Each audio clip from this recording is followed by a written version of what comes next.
Buenos días, Francisco Martín Gerardo. Buenos días, amigas, amigos. Les habla el doctor Soria de Zacatecas, capital México, con el comentario de hoy. Mea máxima culpa por mi gran culpa. La máquina de la culpa, una espiral de autorreproches destructivos. Sin culpa no hay crecimiento o nos esclavizamos. Según la Real Academia Española, hay varias concepciones sobre el concepto de culpa. Acción u omisión que provoca un sentimiento de responsabilidad por un daño causado.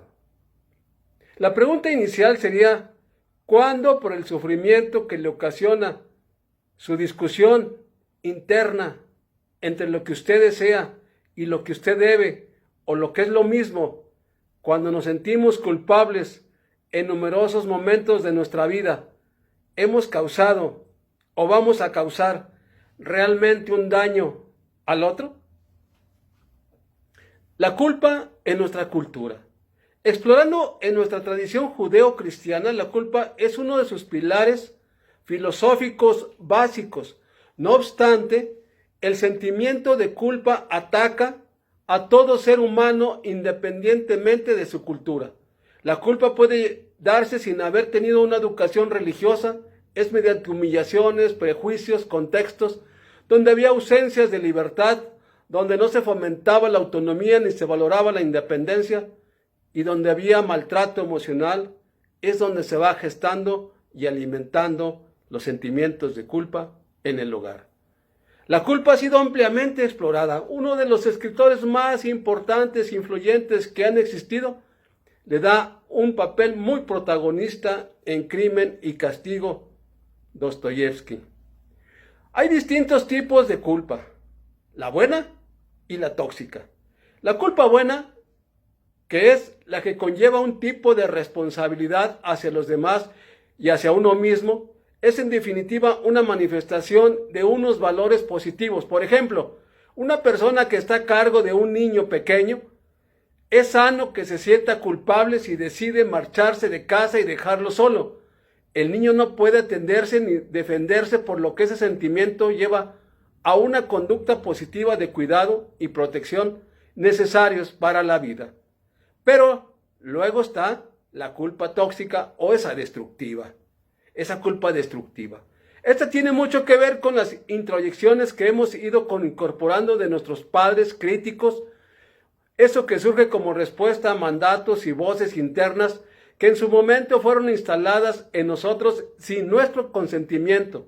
Por ejemplo, un padre controlador que regaña a su hija mientras juega en el parque porque se ensucia el vestido.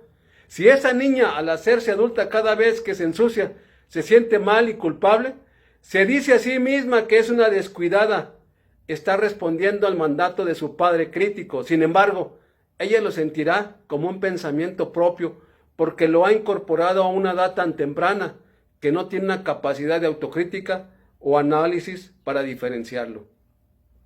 Esta culpa tóxica también surge como consecuencia de una manipulación por parte del otro para conseguir algo de nosotros, el conocido chantaje emocional. Es importante mencionar que para que se produzca el chantaje emocional tiene que haber un lazo afectivo muy grande. Es común que, a pesar de reconocer el juego de manipulación del otro, se siga cediendo esta persona para evitar ese sentimiento de culpa. Dentro de este tipo de culpa tóxica, hay otra variante que se manifiesta cuando hay una ruptura. Puede ser cualquier tipo de relación, ya sea amistad, de familia, pero el ejemplo más claro está en las relaciones de pareja. Con frecuencia, después de una ruptura, el sentimiento de culpa es muy frecuente.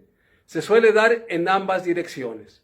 Culpar al otro, que nos conecta directamente con nuestra rabia por el daño y agresión recibido, y culparnos a nosotros.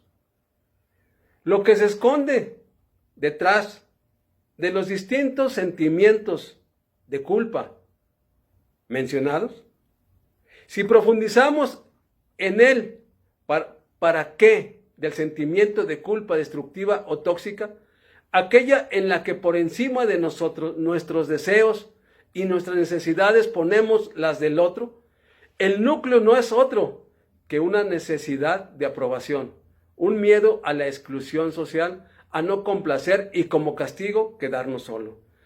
A nivel superficial, el motivo aparente es lo que haces por el otro, porque crees que él te necesita más que tú a ti mismo.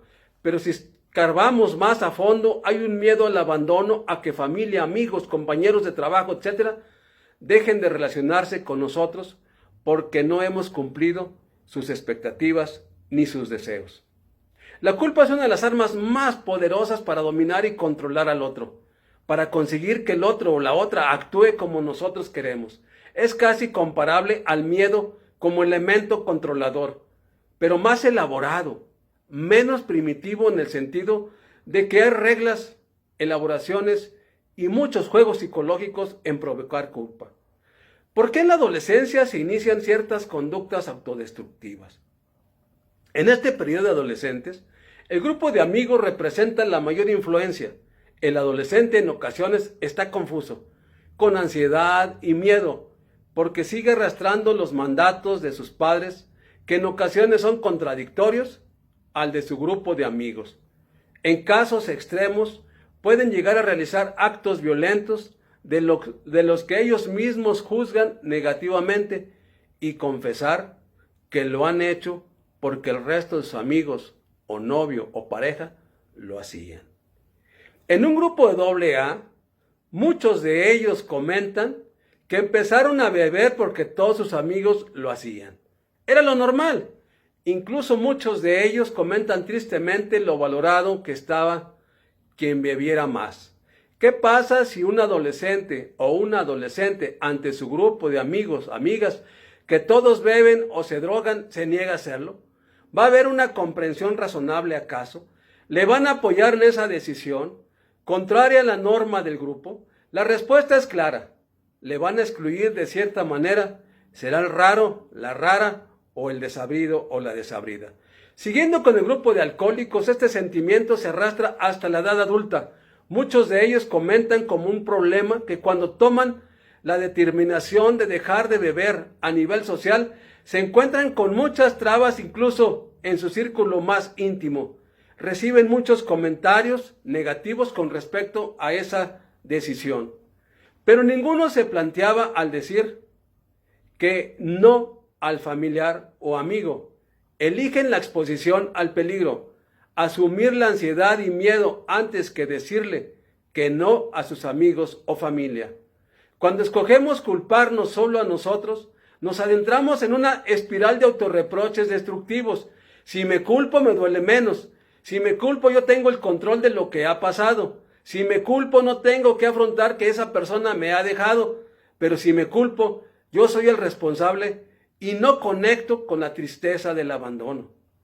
Hay gente que sufre el síndrome de culpa del sobreviviente y piensa que es algo único, pero hay que saber que es muy, pero muy común. Es posible que frases como que hubiera pasado si o si tan solo se repiten en tu mente y que te culpes por la muerte de tu ser querido. Esto te puede encadenar al más allá.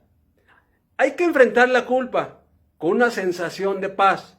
Tenemos que permitir que la culpa nos recuerde hacerlo mejor la próxima vez.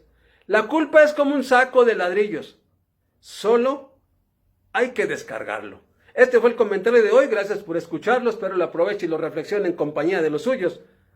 Les habló el Dr. Soria y nos escuchamos la próxima semana.